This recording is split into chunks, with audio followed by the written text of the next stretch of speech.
The old governess forgot his name, and the mafia boss held her hand until she remembered. The winter garden of the Palazzo Medici is a sprawling sanctuary of glass and wrought iron, a place where the air remains perpetually trapped in a delicate, suffocating balance between the living greenery and the scent of things long forgotten. On this particular afternoon, the light filtering through the overhead panes is weak and pale, possessing a ghostly quality that makes the entire garden feel like a memory that is slowly being rubbed out by the coming of a long, permanent winter. The atmosphere inside this glass cathedral is thick, smelling deeply of dried lavender and the soft, dusty aroma of mold emanating from stacks of ancient photography albums that rest on low marble tables, their edges curled by decades of Florentine humidity. It is a room where time is supposed to be preserved, yet today, it feels like a graveyard for the mind. Dante Medici stands amidst the ferns and statues, his massive frame appearing as a dark, immovable silhouette against the dying light. He is a man who carries the absolute weight of Florence upon his broad shoulders, a ruler whose name can silence rooms and shift the tides of political power, yet in this moment, that power feels entirely hollow. He is not currently the Lion of Florence. He is a man standing in the wreckage of his own past.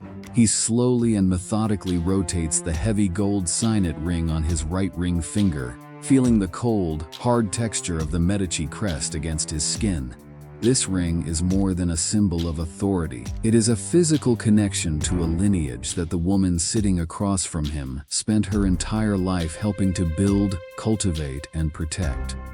Maria, the old governess who once held the power to command Dante with a single sharp look, sits in a high-backed wicker chair that seems to swallow her fragile frame. She is the woman who raised the Don from a restless boy into a formidable ruler, and later, she was the one who cradled his son, Marco, with a devotion that transcended the requirements of her station. However, as she looks up at Dante now, her eyes are wide, glassy, and heartbreakingly empty. There is no spark of recognition, no shadow of the decades they shared, and no acknowledgement of the man who currently pays for the very air she breathes. She tilts her head with a terrifying, childlike curiosity, her gaze drifting over Dante's familiar features as if searching for a landmark in a landscape that has been entirely erased by a thick, white fog. The silence in the garden is shattered when Maria finally speaks, her voice a fragile, papery whisper that carries more lethality than any assassin's blade. She looks directly at the most powerful man in the city and asks who he is. The question is followed by a second, more devastating inquiry as she asks where the boy is, her mind clearly stuck in a time when Marco was still a living, breathing presence in the corridors of the palazzo. Dante stands paralyzed in the pale sun, being treated as a complete stranger by the only person left on earth who truly knew the boy he once was before the world made him cold. He inhales deeply, the sense of his own identity filling his lungs. The sharp, classic shaving soap, the aged leather of an old armchair, and the grounding, comforting aroma of cedar. He knows that for Maria, these scents used to be the very definition of safety and belonging, yet now, they trigger nothing in her fading consciousness.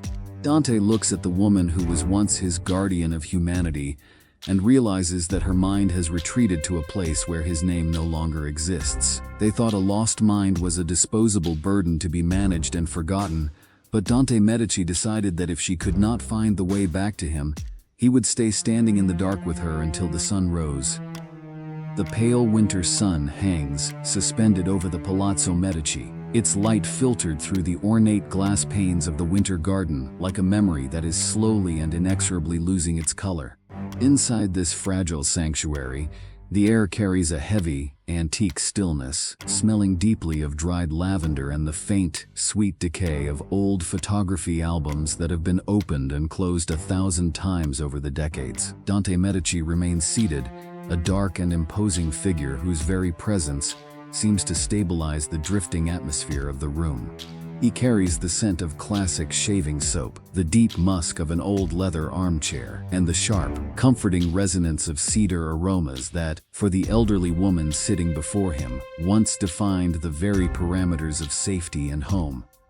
Dante slowly rotates the gold signet ring on his right ring finger, feeling the cold, hard edges of the family crest against his skin. This ring is not merely a token of his current dominion. It is a physical link to the lineage that Maria, the woman who now looks at him with the vacant curiosity of a stranger, helped to raise, nurture, and preserve. He is acutely aware that every brick in this palace, and every law in his syndicate was forged in a world where Maria was the silent, iron-willed foundation. To the rest of the world, Maria is a retired servant, a flickering lamp in a house of giants. To Dante, she is the guardian of his humanity. Dante's mind begins to drift through the labyrinth of the past, seeking out the moments where Maria's influence shaped the jagged edges of his soul. The weight of a hand. He vividly remembers the day of Marco's funeral, a morning so cold it seemed to freeze the very tears in his eyes. Dante had stood by the small mahogany casket, his body as rigid and unyielding as a marble statue, his heart hardening into the lethal obsidian that would eventually define his rule. It was Maria who stepped forward, her own grief a vast and silent ocean, to take his hand. Her grip had been the only thing that prevented him from drifting entirely into a void of clinical, detached violence. The only voice of defiance, as Dante rose to power, becoming the feared lion of Florence. He surrounded himself with men who whispered only yes to his every command. Maria was the sole exception. He remembers the times he returned to the palazzo with blood on his hands or ice in his gaze, only to be met by her sharp, uncompromising stare. She was the only person in Italy who dared to reprehend the mafia boss when he became too cold, her voice a moral anchor that reminded him he was still a man, not just a weapon of the Medici name. The shared Luto. She was not just a governess to Dante, she was the one who cared for Marco with a devotion that matched his own. She had sang to the boy when the fever took hold, and she had been the one to gently close the albums they now look upon when the silence in the palazzo became too loud to bear. Watching Maria now is a different kind of violence than any Dante has encountered in the streets of Milan or the alleys of Oltrarno. In those conflicts, there was always an enemy to crush or a debt to collect. Here, the enemy is time itself, and it is stealing the only person who truly understands the boy he used to be before the world demanded he become a king. He looks at her fragile, spotted hands, the same hands that once mended his clothes and wiped away Marco's sweat, and he feels a profound, aching sense of loss. She is the repository of his most private history, the witness to the moments of tenderness that he has spent years hiding from the rest of the world. If she forgets him, he fears that those parts of himself will finally and permanently cease to exist. Dante continues to sit in the pale sun, the scent of cedar and lavender swirling around them in a dance of light and shadow. He knows that his name is currently lost in the white noise of her failing mind, but he refuses to let the silence be the final word between them. He is the Don of Florence, a man who commands empires of industry and shadows, yet he is prepared to be nothing more than a quiet observer in a winter garden, waiting for the woman who built him to find her way home. They thought a mind lost to the fog was a burden to be discarded, a financial liability in a world that only values what it can use today. Dante Medici knows better. He knows that his power is a hollow shell without the memory of the love that forged it, and he will stay in the dark with Maria for as long as it takes for a single spark of recognition to return to her eyes. The fragile tranquility of the winter garden, a space that still clings to the fading scent of dried lavender and the delicate, dusty presence of ancient photography albums, is suddenly and violently punctured by the sound of approaching footsteps. These are not the measured, rhythmic strides of the palazzo's staff, nor are they the heavy, certain footsteps of Dante Medici. They are the hurried, discordant clicks of men who walk with a nervous, unearned urgency. Two men, Maria's nephews, enter the glass sanctuary with an air of clinical detachment that feels entirely foreign to the history of the room. They represent a specific type of modern decay, a moral rot that hides behind cheap, aggressive cologne and off-the-rack suits that try too hard to project a success they haven't earned. As they approach, the pale afternoon sun catches the sweat on their brows, highlighting their desperation in a way that makes them appear like scavengers, circling a dying flame. They do not look at Maria with the reverence she is owed by blood and history. Instead, they cast their eyes upon her as if she were a piece of faulty machinery, a financial liability that has long outlived its practical utility. Dante Medici remains perfectly still, his massive frame anchored to the high-backed chair, his presence a dark and immovable contrast to the frantic energy of the intruders. He carries the timeless, grounding scent of classic shaving soap, aged leather, and the sharp, protective resonance of cedar, a sensory fortress that seems to repel the shallow, synthetic atmosphere brought by the nephews. Dante slowly and methodically rotates the gold signet ring on his right ring finger, feeling the cold, hard edges of the Medici crest against his skin as he observes the men with a clinical, predatory focus. He listens as they begin to speak, their voices thin and reedy, filled with the rehearsed euphemisms of those who seek to justify a betrayal. They do not speak of Maria's decades of service or her role as the guardian of Dante's humanity. They speak of long-term care facilities and resource optimization. Their true objective, however, is as transparent as the glass walls surrounding them. They seek to institutionalize their aunt, effectively locking her away in a sanitized tomb so they can finally seize control of her substantial life pension, a fund established by the Medici family to ensure her absolute comfort until the end of her days. The nephews turn their attention to Dante, attempting to mold their greed into the shape of a concerned warning. They lean in, their eyes darting around the room, as they try to convince the Don that Maria has become unpredictable and dangerous, a threat to the refined order of the palazzo. They describe her fading memory not as a tragedy to be mourned, but as a liability that is simply too expensive to maintain within these walls, suggesting that her presence is an unnecessary drain on the estate's vast resources. Dante watches them, his dark eyes reflecting a turbulent, icy storm of suppressed fury. He remembers Maria holding his hand at Marco's funeral, providing the only warmth in a world that had turned to stone, and he compares that memory to the sight of these men who see her only as a passive financial entry in a ledger. The internal reaction of the mafia boss is a tectonic shift. He sees the person who loved him and his son being reduced to a cost-benefit analysis by men who have never known the weight of true loyalty. As the nephews continue their assault on Maria's dignity, their arguments grow increasingly bold and offensive. They suggest that she wouldn't even know she had been moved, that her mind is already so far gone that a specialized ward would be no different to her than the halls of the palazzo. They speak as if she isn't sitting right there, as if her decades of life are nothing more than an obstacle to their inheritance. Dante's grip on the armrest of his chair tightens, the leather creaking softly under the pressure of a man who could erase their entire existence with a single whispered command. He realizes that these vultures are not just attacking a defenseless woman, they are attacking the very foundation of his own history, attempting to strip away the only witness left to the moments when he was allowed to be human. The tension in the Winter Garden becomes a physical, crushing weight as the Lion of Florence prepares to deliver a judgment that will prove, once and for all, that in his world, a mind lost to the fog is not a burden to be discarded, but a sacred territory to be defended with every ounce of his lethal authority. The silence that returns to the Winter Garden after the nephews depart is not one of peace, but a heavy, vibrating stillness that carries the aftertaste of their shallow, frantic greed. Dante Medici remains anchored in his chair, his presence a dark and immovable contrast to the fragile greenery surrounding him, while the pale afternoon sun continues its slow, indifferent retreat behind the glass panes.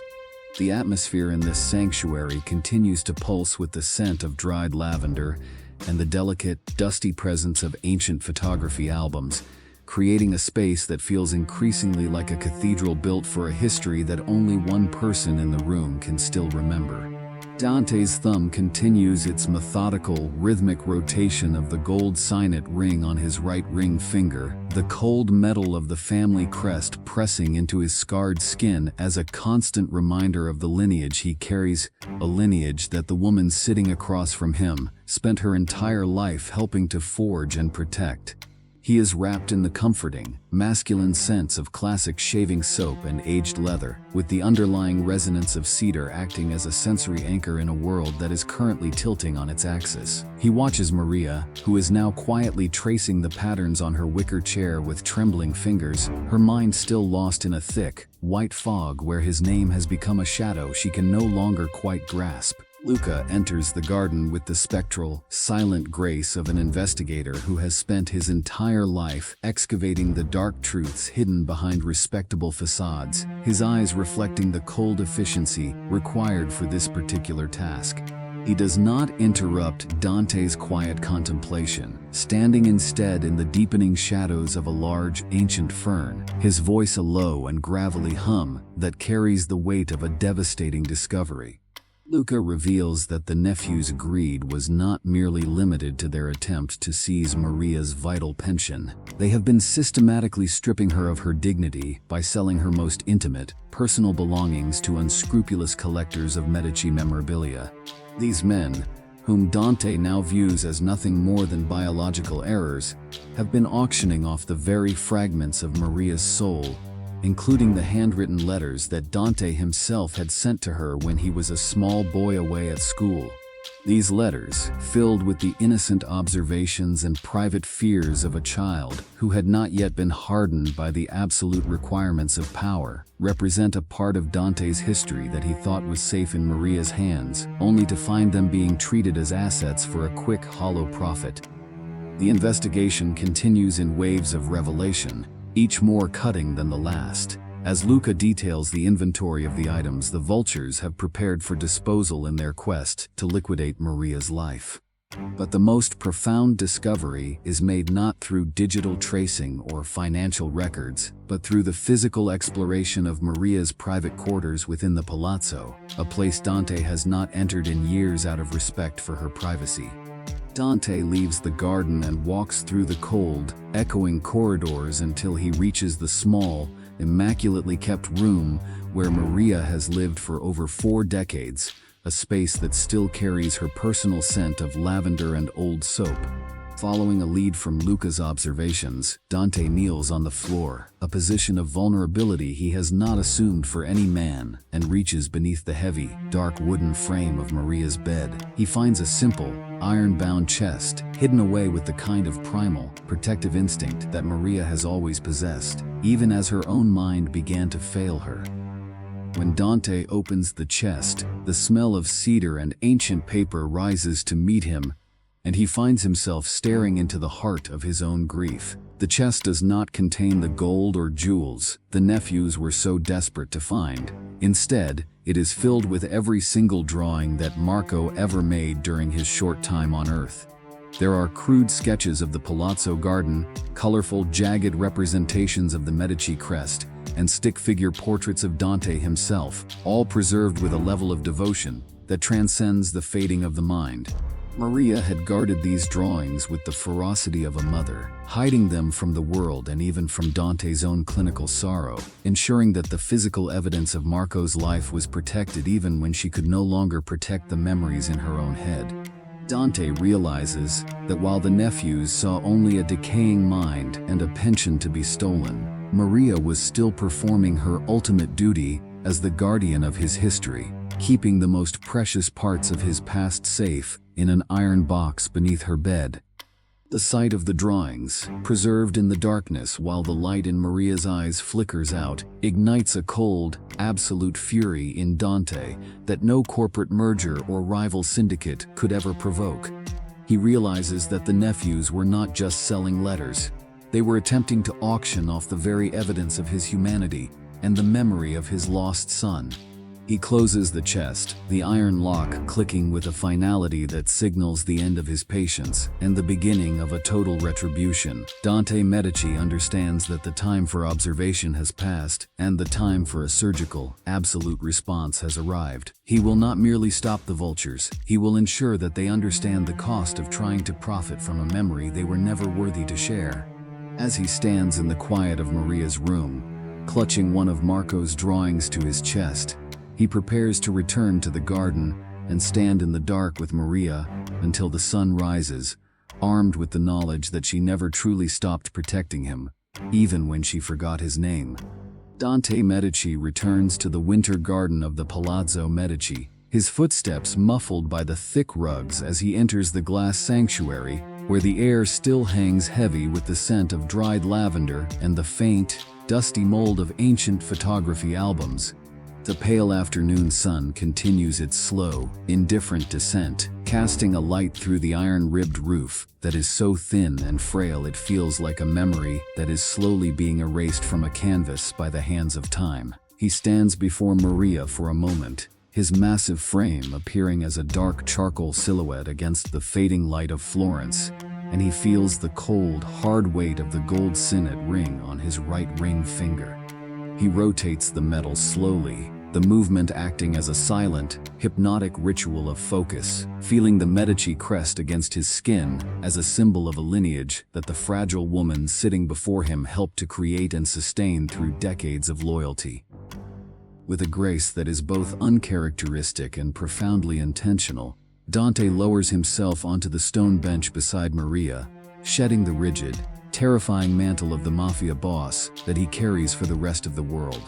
He does not use the cold, commanding tone that can freeze the heart of a rival or silence the stock markets of Milan. Instead, he speaks with the soft, vulnerable voice of the boy she once raised in the very same corridors of the palazzo.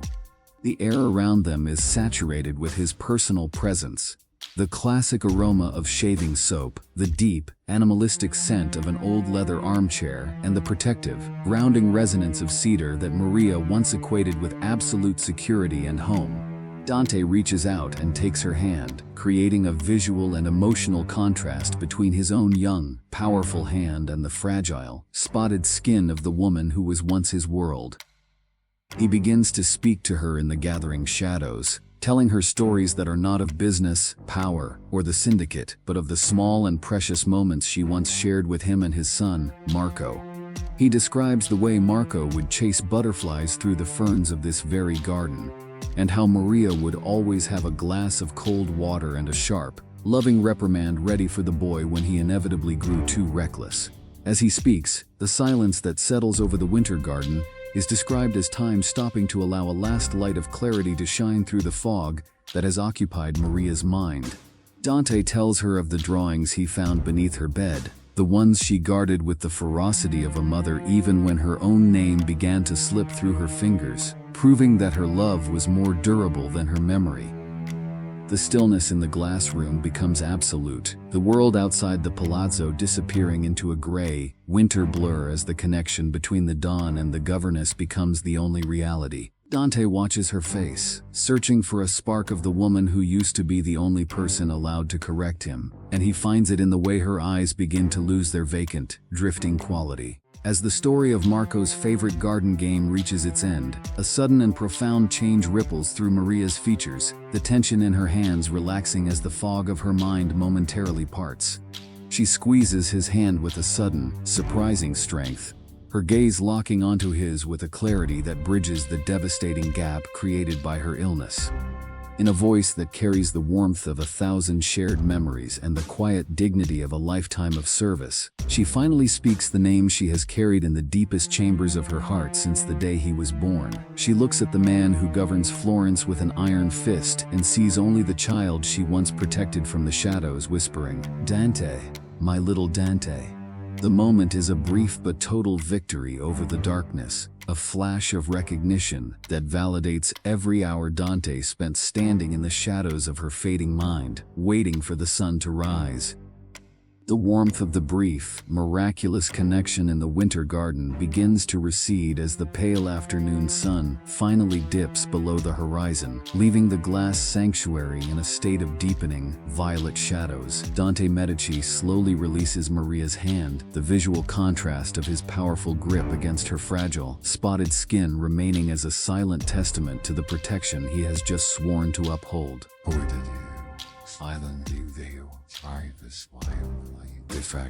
He has just sworn to uphold. He rises from the wicker chair with a monolithic grace, the scent of classic shaving soap and cedar following him like a protective shroud as he leaves the atmosphere of dried lavender behind. His transition from the tender boy Maria raised back into the cold, immovable mafia boss is instantaneous and terrifyingly precise, a shift marked by the methodical rotation of the gold signet ring on his right ring finger. Dante does not seek the catharsis of physical violence against the vultures who dared to treat Maria as a financial burden. He understands that for men defined by their greed, a systematic, bureaucratic erasure is a far more devastating form of execution. He meets the nephews in the cold, marble-lined hall of the palazzo, a space where the air is sterile and the echoes of their shallow desperation feel entirely out of place. They stand there, still clutching their legal documents and rehearsed arguments about cost-benefit analyses, unaware that the ground beneath their feet has already been turned into glass. Dante does not shout, nor does he offer them the dignity of a debate. His authority is felt in the glacial, absolute silence that precedes his judgment. With a flick of his fingers, he signals to Luca, who has already initiated the total financial decapitation of the two men. In a matter of minutes, Dante removes every cent of credit they possess, freezing their accounts, foreclosing on their hollow assets, and blacklisting their names from every reputable institution in Italy. He doesn't just make them poor, he makes them invisible in the world of commerce, ensuring they are stripped of the very influence they tried to steal from an elderly woman's pension. The resolution is as swift as it is total, as Dante informs them that they are to be expelled from the city of Florence by dawn, with a permanent ban on returning to the territory under the Medici crest. He watches their faces drain of color, their reedy voices finally silenced by the realization that their attempt to profit from a discardable burden has resulted in their own absolute ruin. Dante leans in slightly, his presence absorbing the remaining light in the hall, his voice a low, resonating hum of finality as he delivers the final truth of the night. He looks at the men who thought Maria had forgotten everything and tells them that she did not forget him. He explains with a lethal, quiet pride that she merely kept his name in a sacred, hidden place where parasites like them could never hope to touch it. With the vultures removed, Dante turns his vast resources toward the transformation of the palazzo into a permanent sanctuary for the woman who built him. He rejects the idea of a sanitized facility, choosing instead to bring the highest level of care into the environment she knows and loves. He installs a dedicated team of private nurses who are instructed to treat Maria not as a patient, but as a queen, ensuring that her final years are spent surrounded by the scent of lavender and the drawings of the boy she guarded so fiercely. The Palazzo Medici remains her fortress, a place where time can stand still and where her fading mind is met with respect rather than a ledger. Dante returns to the winter garden one last time before the night takes hold, rotating his signet ring and feeling the cold metal against his skin. He knows that while she may drift back into the fog tomorrow, he has fulfilled his duty to the guardian of his humanity, ensuring that even if she forgets the world will never be allowed to forget her dignity. The violet shroud of the Florentine evening finally descends upon the Palazzo Medici, bringing with it a silence that is no longer strained by the presence of the vultures who sought to feast upon Maria's history. In the winter garden, the air remains thick with the scent of dried lavender and the faint, comforting mofo of ancient photography albums, while the pale afternoon sun has surrendered to a cool, indigo twilight that blurs the lines between reality and memory. Dante Medici stands by the glass panes, his silhouette a monolithic shadow of suppressed energy and absolute, cold authority. He continues the slow, methodical rotation of the gold signet ring on his right ring finger, feeling the cold, hard edges of the family crest against his skin, a symbol of the very lineage that the woman sitting in the shadows spent her entire life helping to build and sustain. His thoughts are deep and rhythmic, echoing the lesson that power is nothing without the foundation of the past, and that a man who forgets where he came from is a man who has already lost his way. He understands now more than ever that his fury against the nephews was not an act of impulse, but a calculated and bureaucratic execution of justice intended to protect the guardian of his own humanity. He reflects on the profound, silent communication that occurred earlier, a moment where the entire weight of the Medici Empire was measured against the simple, quiet heartbeat of the woman who raised him. The focus of his memory remains on the touch of their hands, his own young and powerful hand, capable of crushing industries, holding the fragile and spotted hand of Maria with a tenderness that the rest of the world would never believe he possessed. This contrast was the true climax of the night, a physical manifestation of a loyalty that transcends utility and financial ledgers. Dante realizes that the vultures were defeated not because they were weak, but because they could not comprehend a value system that treasures a fading mind over a liquid asset. He has ensured that Maria will remain in her sanctuary, surrounded by the drawings of Marco and the scents that define her safety, proving that her life is a sacred territory that no parasite will ever be allowed to touch again. The lesson he carries into the night is one of deep roots and enduring debts, a philosophy that dictates that the true measure of a ruler is how he honors those who were there before the crown was forged. He understands that loyalty is not just for who is useful today, it is for who built us yesterday. As the palazzo settles into a new, protected peace, Dante moves away from the garden and walks toward the older, more shadowed wing of the estate where the great library resides. The air here changes, smelling of ancient vellum and the heavy, silent weight of centuries of secrets. It is in this place of hushed knowledge that he encounters the next mystery that will demand his attention: the mute librarian. She is a figure who moves through the stacks like a ghost, her silence not a lack of voice, but a deliberate choice to guard the truths that words would only betray. Dante watches her, sensing that while he has secured the memory of his past, he must now face a woman who holds the keys to a future he has yet to decipher. The night is only beginning, and the weight of the Medici history continues to demand its due through the eyes of those who watch from the shadows. Dante Medici rotates his signet ring once more, feeling the cold metal against his skin as he prepares for the silence that speaks louder than any command. Loyalty is not just for who is useful today, it is for who built us yesterday. If you honor your roots, subscribe. Stay loyal.